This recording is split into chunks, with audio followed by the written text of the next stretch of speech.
Hey Tigers, today we are going to do the review for the Unit 2, Part 2 Common Assessment. Okay, so on this review, the first part talks about I can represent proportional and non-proportional linear situations with tables and graphs. I can represent proportional situations through the equation using y equals kx. I can represent linear non-proportional situations through equations using y equals mx plus b, where b is not equal to 0. I can compare and contrast proportional versus non-proportional situations. I can identify the differences between proportional and non-proportional situations using tables, graphs, and equations. Okay, so our first question says use a Venn diagram to compare and contrast proportional to non-proportional. So if this is proportional, and this side is our non-proportional, remember in the middle are the things that they have in common, okay? So we know that when they are proportional, non-proportional, they both start with an equation, okay? Proportional, the biggie that y'all always remember is that it has to go through the origin.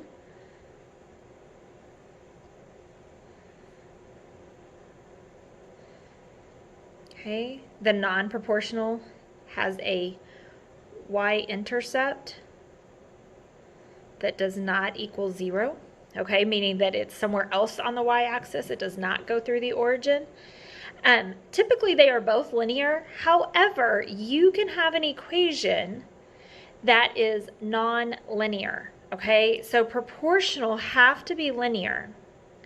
Non-proportional can be linear or non-linear. And non-linear means things like it could be curved, have dips or valleys and peaks.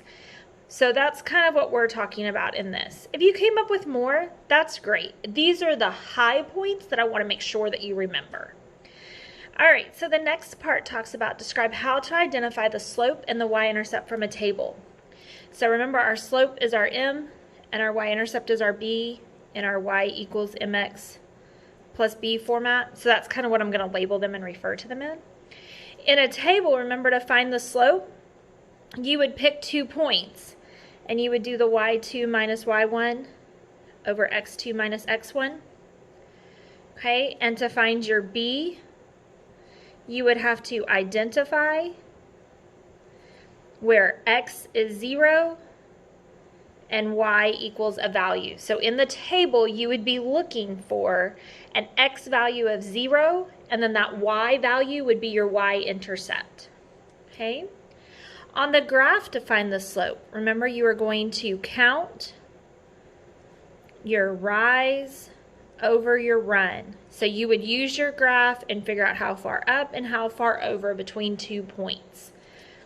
For the y-intercept, simply look at the y-axis to see where it touches or where it intersects. Okay, so on a graph, you would just for your slope count your rise over your run, and then for your y-intercept, you would look at the y-axis to see where it intersects. In an equation, there's your slope, there's your y-intercept. Okay, so for the equation, you just pull that information out from your m and your b. All right, and then for this bottom section, it says I can write an equation using y equals mx plus b to model a linear relationship. I know how to use verbal, tabular, that means the table, and graphical data, a graph, to create y equals mx plus b. I can identify the intersection of 2 graphed equations. I can check the solution for 2 given equations. So the first one says write a real-world situation to match the equation y equals 5x minus 2.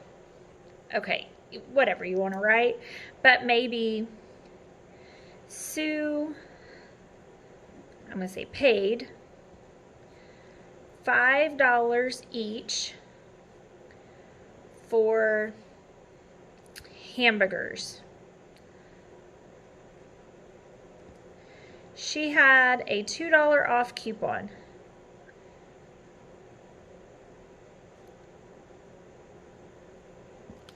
How much was her order?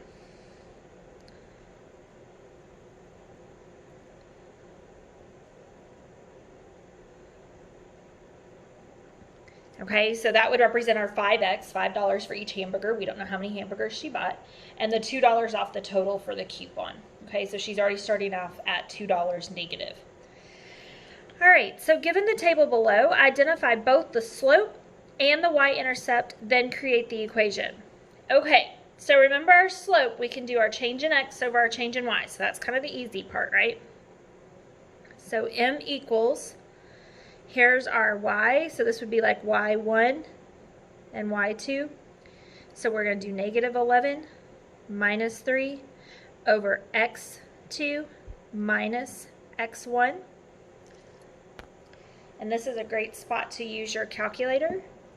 So I'm just going to bring my calculator in, alpha y equals, get my fraction, and I'm just going to enter negative 11 minus 3 as my numerator, and 5 minus negative 2 is my denominator, and I get negative 2. So I have a slope of negative 2, okay? And then remember, this is our y equals mx plus b, and I can start to fill in things. I'm going to pick 2 points to be my x and my y. So here's my y. My m is negative 2. My x is negative 2. And I'm going to solve for b. So 3 equals negative 2 times negative 2 is 4. I need to subtract 4 from each side to get b by itself. 3 minus 4 is negative 1. So my final equation would be y equals mx plus b. It's a negative 1, so I'm going to just do minus 1. Okay, so that's how I would create and find my slope, my y-intercept, and then get to my equation at the end. All right, on the second page, it asks us to identify the solution of the intersecting equations by graphing.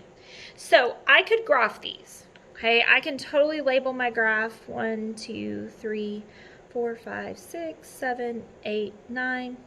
1, 2, 3, 4, 5, 6, 7, 8, 9.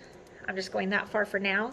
This is y equals 3x, so that means I'm starting at 0, 0, and I have a slope of 3, so that means a rise of 3, 1, 2, 3 over 1, 1, 2, 3 over 1, 1, 2, 3 over 1, okay? And then this one says negative 1/3 x plus 2, so that means, let me change pen colors so that we don't get these confused. So I'm doing this one in pink, and I'm going to do this one in blue, and then I'm going to show you on the calculator, which I think will be significantly easier. But remember that we would start at 2. Okay, and then this one has a slope of negative 1/3. That means down 1 over 3. Down 1 over 3. Okay, so this is going to be a little hard for me to identify where they meet by graphing. Okay, so if I get my ruler out and I draw my line, and I do the same thing for the first graph. Okay, I can see that my point is right here, but, you know, unless like I perfectly graph that and I can tell the perfect fractions of those pieces, that's a little difficult. So let's do it with our calculator. So remember in our calculator, we go to our y equals, and we're going to type in exactly what this says. So I'm going to type in 3x, and then I'm going to type in a negative 1/3 x plus 2. And then I'm going to tell it to graph it. Okay, and my graphs have gotten a little, there we go. Kind of move it around, manipulate to find your spot. So I mean, like, yeah, see, it's kind of basically in the same spot, but that's still a little hard to tell. I'm going to hit intersect. And where it intersects is at 0.6 and 1.8. Do you think I would have ever figured that out right there? 0.6 and 1.8. I would have never guessed that by my graph, okay? So please feel free to graph it if you'd like, but know that you can always enter those into your calculator to find your correct intersection. All right. And if you need this as a note, remember that it's y equals, then you graph, then you intersect. Okay, so those are kind of the quick calculator steps if you needed that as a reminder of how that worked. Remember, you can use your notes on the test and it should be there. Okay, for the last section of the review, it says I know how to interpret the slope of a line for a relationship. I can identify and interpret the meaning of the slope in graphs, and I can use data from a table or graph to determine the rate, slope, and y-intercept. So it says write a real-world scenario where the slope is increasing. This could be something like the temperature rises 2 degrees every 5 hours. Okay, that would have a positive increasing slope. Decreasing, we could go straight to the temperature falls. The temperature falls 3 degrees every 2 hours. Okay, and that would have a slope that looks like this.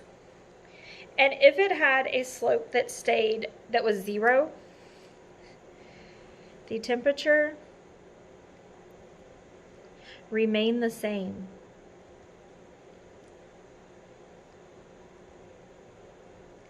All day. So no matter how many hours, the temperature was 72 degrees, okay? So that's an option of how that could look. Okay, so then the last question says, describe the meaning of the slope in the situation in the graph. So it says identify the slope. Okay, so I have a graph. Remember, we always want to find points that we can identify really easily. So I can see this one, and I'm looking where it meets on the 4 corners. So when I talk about 4 corners, I'm talking about this. Okay, where that grid matches on 4 corners. Okay, so it's the end of the day and the bells are they're going to be doing a lot of announcements and bells going off. So if I pause this a couple of times, I'm going to try to not make you have to listen to the announcements. All right, so remember that this is where our 4 corners are that we're talking about. So that means I'm going to go up 1, 2, 3, 4, 5 over 1, 2. So my slope was 5 over 2. I could leave it like that. That's acceptable. Or if I wanted to change it, I can do 5 divided by 2 and get 2.5. That's acceptable as well. Okay, you have some options. Y-intercept, right here, it's at 0, 0. And it says find 2 additional points on the graph and interpret them. So here's one of my points. It's at 2, 5. Oops, sorry. Let's try that again. 2, 5. And that means 2 packages for $5. Okay, and I could have identified, looks like there's a point like maybe right here, and that looks like that's 4 packages for $10. Okay, so that's your review. If you have any questions, please make sure you ask. Your test is on Thursday.